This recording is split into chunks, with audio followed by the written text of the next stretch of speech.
नमस्कार दोस्तों। आपको मालूम है कि जो हमारे अजीत डोभाल जी हैं वो छोटे मोटे काम करने वाले आदमी नहीं हैं। वो कुछ भी करेंगे, बड़ा ही करेंगे और करेंगे भी दिलचस्प। और थोड़ा सा उन्होंने सीखना शुरू कर दिया है मोसाद से। और जैसे जैसे वो मोसाद से हमारे लोगों की ट्रेनिंग हो रही है, यानी कि रॉ के लोगों की ट्रेनिंग हो रही है, उन्होंने भी कुछ बड़ा करने की सोच रही है। अभी अभी वो रशिया गए। रशिया में पुतिन के सामने क्या बैठ गए कि चाइना बॉर्डर से पीछे हट गया। अब जो कुछ इजराइल ने दिखाया हमें, एक ऑपरेशन जिसमें कई कॉकरोच मारे गए, कई नहीं 3,000 से ज़्यादा मिलिटेंट्स पूरे दुनिया में जो बैठे हुए थे, फटके हाथ में आ गई उनकी सबकी। बाकी क्या फटके आया है मुझे पता नहीं है, लेकिन सुना है बहुत कुछ फट गया है। 890 से ज़्यादा तो उन्होंने डिक्लेयर कर दिए हैं कि उनके कॉकरोच मारे गए हैं। और जो हिजबुल्ला है उसका लीडर वार्निंग दे रहा था इजराइल को, और इजराइल ने उसी वक्त लेबनान में जाकर अपने फाइटर जेट भेजे और स्वाहा कर दिया और बड़ा कुछ। साथ में पता लगा है कि उनके जो वॉकी टॉकी थे वो भी फट गए। उसके बाद उसमें भी 500 से ज़्यादा जो ऑपरेटिव्स थे वो मारे गए। अब ये सारी बातें आपको सोचकर हैरानी होगी कि पूरा वॉरफेयर चेंज हो गया है दुनिया का। और यही चीज़ मैं बोल रहा हूँ, अजीत डोभाल सीखते भी हैं और इम्प्लीमेंट भी करते हैं। अभी आप यही चीज़ भारत करता हो दिखाई देगा आपको हमारे दुश्मन कंट्रीज के अंदर। ये एज है हाइपर कनेक्टिविटी की। एक लेवल ऑफ सेफ्टी हम लेकर चलते हैं, प्राइवेसी हम लेकर चलते हैं, लेकिन अब ये रियलिस्टिक वर्ल्ड में कुछ भी सेफ नहीं है। और भाई अब तो सुना है कि जो हिजबुल्ला वाले हैं, हमास वाले हैं, वो अगर अपना जिसको बोलते हैं कि टोस्टर के अंदर ब्रेड भी बाहर निकलती है, निकालने से पहले डरते हैं कहीं उसके अंदर भी 72 हूरों का मैसेज ना आ गया हो। और यही कुछ फ्यूचर में भी होने वाला है। ये हमारी लाइफ को भी डिस्टर्ब करके रखेगा, क्योंकि अब हम जो अपने घरों में डिवाइसेस यूज़ करते हैं, दोस्तों आपको क्या लगता है जो गैजेट्स हैं, इवन नेटवर्क है हमारा, जो टूल्स ऑफ कम्युनिकेशन जैसे मोबाइल है हमारे पास, क्या ये सेफ है? क्या हमारी लाइफ अब कंट्रोल नहीं हो सकती किसी और की तरफ? ये भी एक बड़ा इंपॉर्टेंट क्वेश्चन है जो मैं आपसे पूछना चाहता हूँ। और अजीत डोभाल जी जानते हैं कि इजराइल ने एक मैसेज दे दिया पूरे दुनिया को कि मिलिटेंट्स को और मिलिटेंसी को अगर कंट्रोल करना है या ख़त्म करना है, वो एक ही तरीका है कि इनके पास सोफिस्टिकेटेड टेक्नोलॉजी भी है और अनसोफिस्टिकेटेड टेक्नोलॉजी भी है। वो जब भी कोई टेक्नोलॉजी को यूज़ करेंगे, उन्हें डर होना चाहिए ये कभी भी फट सकती है, इसमें बॉम्ब हो सकता है। यानी कि जो काम अब तक हम डरते थे इनसे कि भाई बाहर जाएंगे सड़कों पर कहीं बॉम्ब ना पड़ा हो, कोई बैग ना पड़ा हो, कुछ ना हो जाए, कहीं गोली ना चल जाए, अब मिलिटेंट्स को डर होगा। आपको क्या लगता है अजीत डोभाल ऐसे छोड़ देंगे? We are learning it and we are going to implement it. और ये इम्प्लीमेंटेशन क्यों है? क्योंकि इजराइल ने एक मैसेज दे दिया बड़ा क्लियर। यूनाइटेड नेशंस हो, यूनाइटेड स्टेट्स हो, ये सारी फोर्सेस ब्रांडों की जो लगी रहती है मिलिटेंट्स को सपोर्ट करने के लिए, no one will be spared. ये इजराइल ने मैसेज दिया है और भारत भी ये मैसेज अब देने वाला है। अब कई लोग आप में से मुझे बोलेंगे, यार आप कैसे बोल रहे हैं कि अजीत डोभाल ये करेंगे, मोदी जी करने नहीं देंगे। और भाई पन्नू इतना डरा हुआ है, उसने वहां पर केस कर दिया अजीत डोभाल के ऊपर कि अजीत डोभाल ने मुझे मरवाने की कोशिश करी थी और इसकी इंडिकेशन यानी कि जो प्लान था मोदी जी ने ओके किया था।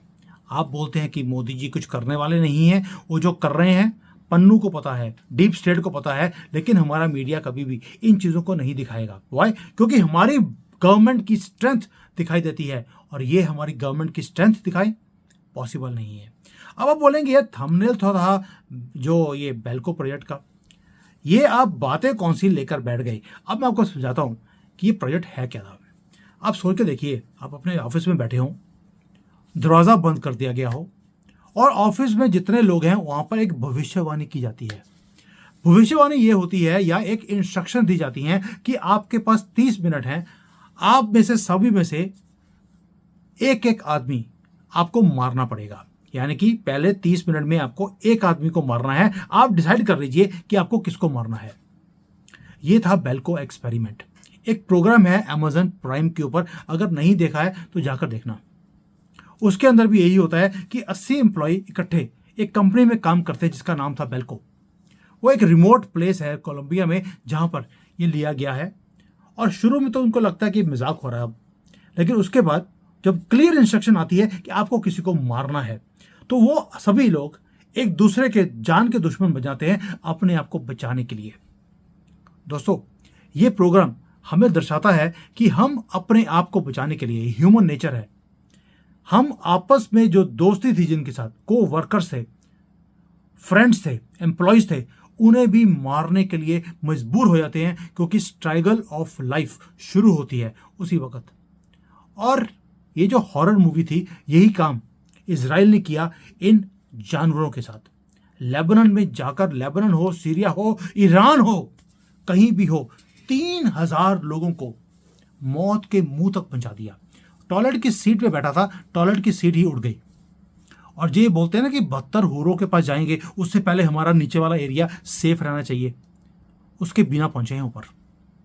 और एक पेजर जो कि आउटडेटेड टेक्नोलॉजी है, इंटरनेट कनेक्टिविटी भी नहीं है, उसे हैक कर लिया गया। ये बेल्को प्रोजेक्ट नहीं है और क्या है। और हैक करने के बाद परफेक्शन के साथ उड़ा दिया सभी लोगों को। अभी सुना है कि जो उनकी नई फौज निकल रही है, किसकी, हिजबुल्लाह की, वो एक टांग के ऊपर जा रहे हैं, दूसरे पे बैसाखियां हैं। और यही चीज अब मोदी जी और हमारे जेम्स बॉन्ड ये करने वाले हैं। आइडिया आउटडेटेड नहीं है, आइडिया इनकी आउटडेटेड डिवाइस को भी बॉम्ब की तरह कन्वर्ट करने का है। और ये कोई बिलीव ही नहीं कर सकता कि एक पेजर जिसके अंदर एक छोटी सी टेक्नोलॉजी होती है, वो एक मैसिव एक्सप्लोसिव बॉम्ब वो बन सकता है। दोस्तों, ये ऑर्डिनरी हैकिंग नहीं थी। अब मैं लेके जाता हूं आपको पिछले 10 सालों में। क्या भारत में आपको कोई बड़ा बॉम्ब ब्लास्ट या कुछ भी सुनाई दिया, गोलियां चल रही हों सड़कों के ऊपर जैसे कांग्रेस के टाइम पर होती थी?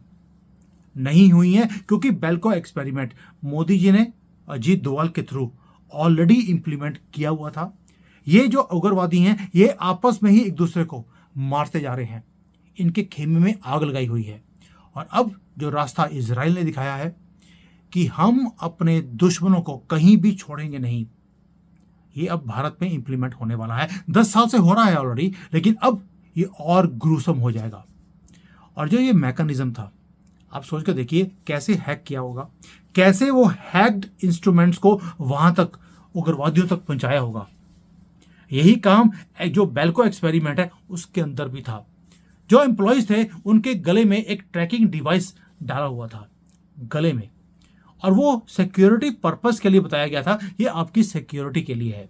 लेकिन ट्रूली उसका जो मकसद वो था, उसके अंदर एक्सप्लोजिव चिप्स थे। वही काम इजराइल ने किया। पेजर्स के अंदर ब्यूटीफुली एक क्लियर मैसेज भेजा, this is your last message, call has come from 72 horse. And जैसे ही वो उन्होंने मैसेज पढ़ा, ब्रम, दे वेंट अप। जो ये सोच रहे थे कि हम आउटडेटेड टेक्नोलॉजी को यूज कर हम अपने घरों में सेफ हैं, वो अब कहीं भी सेफ नहीं है। अब तो डरते हैं। और यही काम भारत में होने वाला है। स्मार्टफोन, लैपटॉप्स, टीवीज, कोई भी डिवाइस ले लीजिए, हर चीज पे वनरेबल है ये कॉकरोच। क्या हमें सेलिब्रेट नहीं करना चाहिए जो इजराइल ने टेक्नोलॉजी की ये जो पावर है इसको यूज किया? या एक क्वेश्चन मार्क छोड़ता हूं आपके लिए, वी शुड बी कंसर्न्ड कि आज अगर उनके साथ हुआ है, कल को उग्रवादी हमारी सिक्योरिटी भी ऐसे ही खराब कर सकते हैं, हमें भी तंग कर सकते हैं। डिसीजन आपके ऊपर है, लेकिन मुझे ऐसा लगता है कि जो इजराइल ने एक प्लान बनाकर जैसे इंप्लीमेंट किया है, भारत को भी ये इंप्लीमेंट करना चाहिए। ये कॉकरोच पाकिस्तान से शुरू होते हैं, वहीं पर जाकर उनको वही काम करना चाहिए जैसे इजराइल ने कहाँ किया है, हिजबुल्लाह के घर में घुसकर किया है दोस्तों। और ये काम करेंगे भी, कर भी रहे हैं। हमारी लाइफ थोड़ी सी अनसेफ हो सकती है। अभी तो आज मुझे एक बड़ी ही हैरान करने वाली चीज मिली कि 2 सरदारों ने एक मुसलमान को पकड़ लिया, जिसमें आरओ की मशीन में वो चीजें डाल रहा था जिससे कि हमारी लाइफ में कैंसर हो जाए, हमारी लाइफ चली जाए। वो कुछ ये मुसलमान करते जा रहे हैं। आरओ की मशीन में जो कैंडल चेंज करते हैं उसमें मुसलमान कॉकरोच आया हमारे घर में और ये सब कुछ डाल दिया उसने। क्या हमारी लाइफ अब सेफ है? अगर हमारी लाइफ इन कॉकरोचों के हाथों में सेफ नहीं है तो हमें भी इनकी लाइफ को अनसेफ करना ही पड़ेगा। बेल्को प्रोजेक्ट अब हमें, जिसको एक्सपेरिमेंट बोलते हैं, हमारी गवर्नमेंट को इम्प्लीमेंट करना पड़ेगा। तभी ये 30 करोड़ जिहादी, जिसको मैं कॉकरोच बोलता हूँ क्योंकि कॉकरोचों से कम नहीं है, मेंटालिटी इनकी वैसी ही है। कूड़े के ढेर में पैदा होते हैं, गंदे कपड़े डालते हैं, नहाते ये है नहीं, गटरों में रहते हैं। अब कभी देखना इनके एरिया में अब घुस नहीं सकते। गंदी बातें बातें बोलते हैं, गंदी सोच है इनकी, गंदा खाना खाते हैं, हर चीज गंदगी से भरी हुई है। तभी राहुल गंदगी इनको बड़ा ही अच्छा लगता है। सेम डीएनए है इनका। जब तक हम बेल्को एक्सपेरिमेंट प्रोजेक्ट नहीं इंप्लीमेंट करेंगे ये ठीक नहीं होंगे। कई बार आपको लगेगा मैं बड़ी रेडिकलाइज बात कर रहा हूं, चारा भी क्या है आपके पास, ये कभी भी सुधर नहीं सकते। हमने तरक्की की बात की, इन्होंने रेलवे लाइनें उड़ानी शुरू कर दी। क्यों? क्योंकि पंक्चर लगाने वाले लोग हैं। रेलवे जो ट्रैक्स होते हैं उस पर ट्रेन चलती हैं उसमें पंक्चर नहीं लगता, वो ट्यूबलेस टायर होते हैं या टायर नहीं होता जिसमें पंक्चर हो सके। इसलिए इनको नफरत है कि ट्रेन चलेगी, पंक्चर की दुकान खाली पड़ी है, और इसलिए उन्होंने ट्रेन को उड़ाना शुरू कर दिया। ये तो इनकी मेंटालिटी है। बेल्को एक्सपेरिमेंट मोदी जी की गवर्नमेंट ने पिछले 10 साल में इंप्लीमेंट करके रखा है और अब और तेजी से इंप्लीमेंट होगा। ट्रेनिंग हमारे जो रॉ के एजेंट्स हैं उन्हें मोसाद से मिलनी शुरू भी हो गई है। दोस्तों, इससे बढ़िया खबर मुझे नहीं लगता कि आपके जो है कानों तक पहुंच सकती है, और इससे बढ़िया चीज मोदी जी हमारे देश को सेफ रखने के लिए कर ही नहीं सकते। Thank you. जय हिंद। वंदे मातरम।